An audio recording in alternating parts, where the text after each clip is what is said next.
अस्सलाम वालेकुम ख़वातीनो हज़रात, मैं हूँ आपका मेज़बान मोहम्मद अरसलान और आप देख रहे हैं 89 न्यूज़।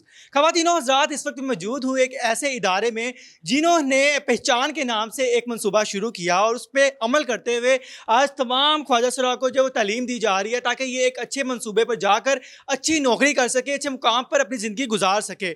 आखिरकार ये कब तक मांगते रहेंगे? ये चीज़ को ख़त्म करके इनको नौकरी दी जाए ताकि ये भी ज़िंदगी बाकी लोगों की तरह, बाकी शहरियों की तरह अच्छी गुजार सके। आइए आपकी मुलाकात करवाते हैं इस इदारे की मैडम से सबसे पहले कि उन्होंने किस तरह से इस चीज़ को लेके चली। उसके बाद आपकी मुलाकात करवाते हैं शबनम जी से, जिन्होंने पहले तो अपना ट्रस्ट बनाया, वहाँ पे सबको इकट्ठा किया, मगर उसके बाद दोबारा मैम के साथ मिल के इस मंसूबे को आगे लेके चली। आइए चलते हैं उनकी तरफ और उनकी गुफ्तगू पहुँचाते हैं आप तक। जी, अस्सलाम वालेकुम मैम। वालेकुम अस्सलाम। मैम कैसी हैं? मैं बिल्कुल ठीक हूँ, आप ठीक हैं? मैं भी ठीक-ठाक। सबसे पहले तो मुझे ये बताएँ कि इतना बड़ा एक डिसीज़न आपने लिया, किस तरह से आपने इसके बारे में सोचा? किस तरह से आपने इसका विज़न बनाया? किस तरह शुरुआत की? ये मैं आपको सबसे पहले बताती जाऊँ कि इनिशिएटिव जो है मैडम मरियम नवाज़ का है। पंजाब गवर्नमेंट जिस तरह बाकी प्रोजेक्ट्स कर रही है, तो उनमें से एक प्रोजेक्ट ये था और पंजाब स्किल्स डेवलपमेंट फंड जो फंडिंग बॉडी है, वो इनको फंड कर रहा है, जिसमें इनका स्टाइपेंड 5000 है और 3000 फ्यूल चार्जेज़ हैं। 6 मंथ का ये कोर्स है। हमने मेहनत ये की है कि हमने जब ये अनाउंस हुई स्कीम, तो हमें लगता था कि काफ़ी मुश्किल टास्क है, तो हम नहीं कर सकेंगे। ट्रांसजेंडर के साथ वैसे भी हमारा फर्स्ट टाइम एक्सपीरियंस था। देन मैं मैडम शबनम से मिली और उनसे मैंने कहा कि एक प्रोजेक्ट है और हमने इस तरह से बच्चों को प्रोफेशनल कुक की क्लास है और हमने इनको ट्रेंड करना है। इंटरनेशनल सर्टिफिकेशन है 6 मंथ की। तो आपको क्या लगता है कि आपके जो बच्चे हैं, स्टूडेंट्स जो चेले हैं, वो आ जाएंगे? तो मैंने और इन्होंने 3 से 4 मंथ्स जो है इस के ऊपर काम किया और माशाल्लाह हमारे 25 स्टूडेंट जो हैं बड़े शौक से 2 महीने हो गए हैं और आ रहे हैं और सीख रहे हैं, क्लास ले रहे हैं, प्रैक्टिकल कर रहे हैं, थ्योरी कर रहे हैं। थ्योरी में इनको जो है वो जो बच्चे थोड़े पढ़े हुए हैं तो वो अपनी रेसिपीज़ नोट डाउन करते हैं। वैसे जो एक थ्योरी हम इनको वीडियोज़ वगैरह जो हैं वो दिखा के उस तरह से कराते हैं। हैंड्स ऑन प्रैक्टिस इनकी प्रैक्टिकल की होती है, उसमें ये डेली प्रैक्टिकल कर रहे होते हैं। मैम पहली बात तो ये इनको इकट्ठा करना ही बहुत मुश्किल है, जहाँ पे इकट्ठे वहाँ पे लड़ना झगड़ना लड़ाई जगह पक्की है। जैसे ना शापा जी डड्डुआ ने इकट्ठा कर लिया है। तो मुझे ये बताएँ किस तरह फेस किया आपने इस चीज़ को? किस तरह से आप लेके चली? 2 मंथ हो गया कोर्स स्टार्ट हुए, तो कुछ ऐसा मसला पेश आया आपको? नहीं, हमें कोई ऐसा मसला पेश इसलिए नहीं आया कि गुरु साथ होते हैं और माशाल्लाह शबनम है जिसकी ये मेहनत है। शबनम इन सबको जो है मेरे से भी मिलवाती रही और ख़ुद भी जा के इनको कन्विंस करती रही कि उस एज में जहाँ इनको बेगिंग भी नहीं इनसे नहीं होती। 45 जो एज होती है ना, वो ऐसी होती है कि ये बेगिंग के लिए भी निकलें तो इनको बेगिंग नहीं होती इनसे और फंक्शंस भी नहीं मिलते। तो हमने इनको यही अपना जो कन्विंस किया कि इस एज में अगर आपके पास कोई स्किल होगा तो वो आप घर से बैठ के अपना कोई ना कोई बिजनेस ऑन कर सकते हैं।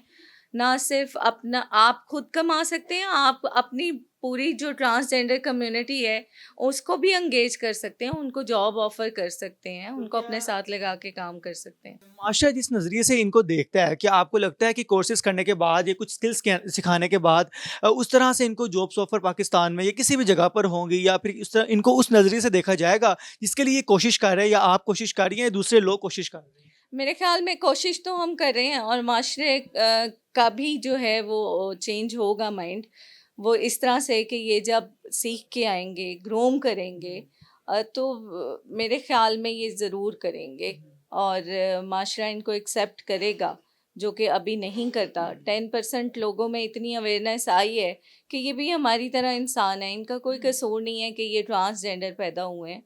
तो इस चीज़ को समझें और मेरे ख़्याल में समझना चाहिए। मैम पैदाइश के वक़्त ही इन्हें सड़क पे छोड़ दिया जाता है और उसके बाद माशरा इनको एक्सेप्ट नहीं करता। क्या लगता है इतने सालों से जो चीज़ चलती आ रही है, वो चीज़ ख़त्म हो जाएगी? बिल्कुल ख़त्म होगी और ये बड़ा ज़ुल्म है और जहालत है। आप देखें कि पहले मुग़लिया दौर में हमारे आबाओ अजदाद घरों में और खाना बनाने खानसामे के तौर पे हमारी बच्चियों की तरबियत के लिए ट्रांसजेंडर ही होते थे। अब जैसे-जैसे हालात बदले हैं और बहुत सारी एनजीओज़ और उन्होंने कुछ ने इस्तेमाल किया और कुछ इस तरह से लेके चले हैं, तो इसलिए ट्रांसजेंडर जो हैं इतने बदनाम हुए। और अगर ये इस फील्ड में आते हैं, आप देखें कि वेब डिज़ाइनिंग, आईटी के कोर्सेज़, ब्यूटिशियन के कोर्सेज़, सिलाई के कोर्सेज़, अब ये शेफ़ के कोर्सेज़, तो कहीं न कहीं तो कर रहे हैं ना काम। और जिस तरह अवेयरनेस बढ़ती जाएगी तो ट्रांसजेंडर अपनी पहचान जो है वो बनाते जाएँगे। अस्सलाम वालेकुम जी। जी, वालेकुम अस्सलाम। पूनम कैसी हैं? शुक्र अल्हम्दुलिल्लाह जी, मैं ठीक हूँ। आज से 6 माह पीछे अगर जाया जाए तो आपका एक ट्रस्ट आपने बनाया था 786 के नाम से, मसीहा के नाम से। तो उस वक़्त आप खुद जो है ख्वाजा सराओं के लिए तालीम का बंदोबस्त कर रही थी, पढ़ाई का बंदोबस्त कर रही थी, उन्हें अच्छी तालीम दिलवाना चाह रही थी। आप एक हक़ पे खड़ी थी कि हमें भी उस तरह से उस नज़रिए से देखा जाए जिस नज़रिए से माशरे को हम बाकी लोग ज़िंदगी गुज़ार रहे हैं।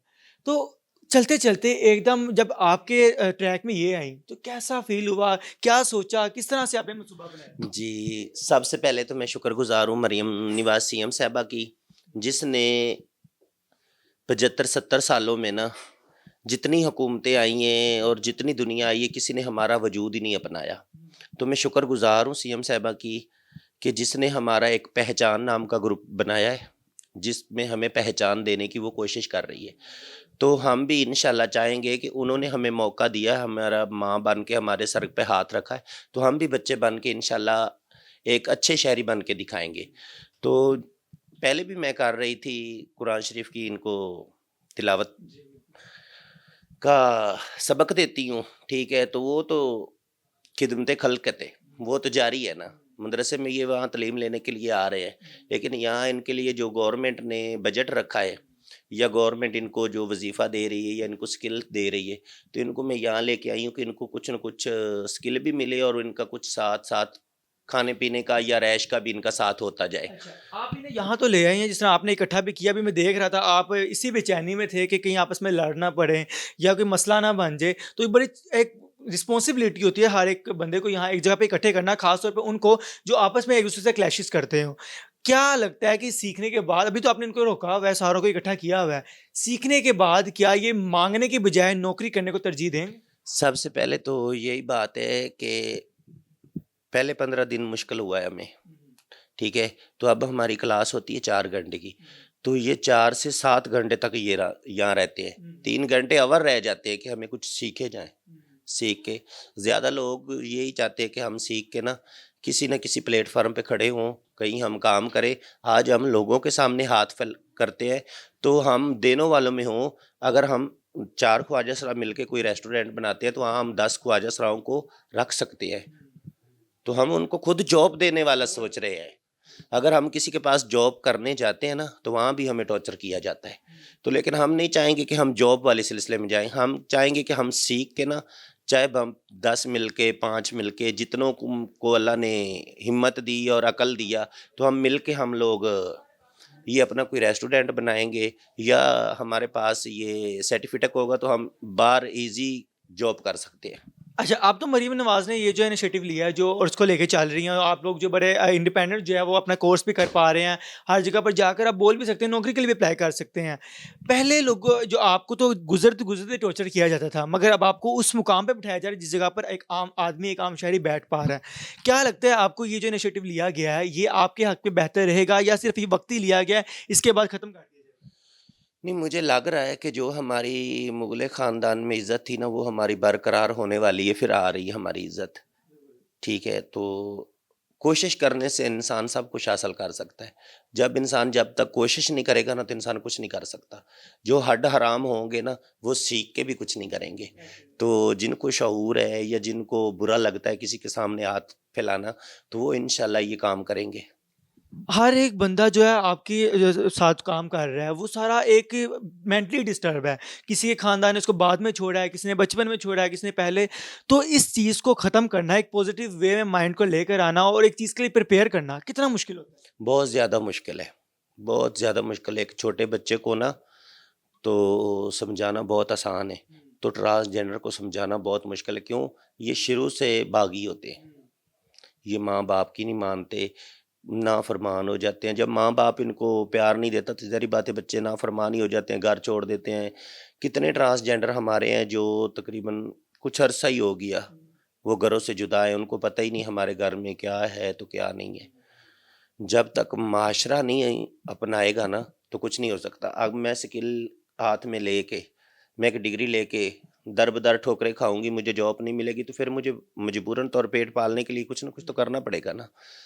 ट्रांसजेंडर की जो ज़िंदगी होती है ना, ठीक है, 10-12 साल से लेके ना 30-35 साल तक वो अपनी मदहोशियों में गुजार देता है।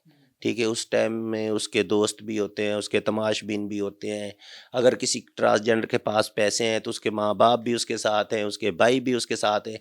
अगर कोई ट्रांसजेंडर इतने जोगा नहीं है, अपनी फैमिली को अफोर्ड नहीं कर सकता, तो फिर वो उसको बुरा कहते हैं। आखिर में क्या कहना चाहेंगे देखने वाले नाजरीन को, और जो लोग गलत नज़रिए से, तल्ख लहजे से बोलते हैं, तल्ख नज़रिए से देखते हैं, उनके बारे में क्या कहना चाहेंगे? मैं सबसे पहले यही कहूँगी, जैसे आईजी पंजाब डॉक्टर उस्मान अनवर साहब ने एक दरसगाह बनाई है, उसमें छोटे बच्चे ट्रांसजेंडर को रखा जाता है, ठीक है, उनकी तालीम होती है। मेरा पैगाम है माँ बाप के लिए, अगर वो अपने मजदूर बच्चे को घर में रख सकते हैं, नबीना बच्चे को घर में रख सकते हैं, तो अपने बच्चे ट्रांसजेंडर को घर में क्यों नहीं रखते। यह कानून बनाया जाए कि 15 साल की उम्र से नीचे कोई अपने बच्चे को घर से निकाल नहीं सकता उसकी मर्जी के बगैर। बहुत शुक्रिया जी, आपका कीमती वक्त आपने हमें दिया अपनी क्लास छोड़ के। जी ख़वातीनो हज़रात, मरीम नवाज़ ने पहचान के नाम से एक मंसूबा जो शुरू किया, जिसमें तमाम ट्रांसजेंडर्स को जो है वो तालीम दी जाएगी और उनको उसी मंसूबे पे नौकरी दी जाएगी जिस तरह आम शख्स, आम शहरी नौकरी करता है। ये एक मंसूबा बहुत ही ज़बरदस्त। आखिरकार देखते हैं कि ये मंसूबा कब तक जो कामयाब रहता है, कितनी देर तक चलता है और कितनी देर तक हमें ट्रांसजेंडर्स जो है वो अच्छे मुकाम पर नजर आएंगे। मुझे नहीं इजाज़त, मिलते हैं किसी और वीडियो में। अल्लाह ने के बाद।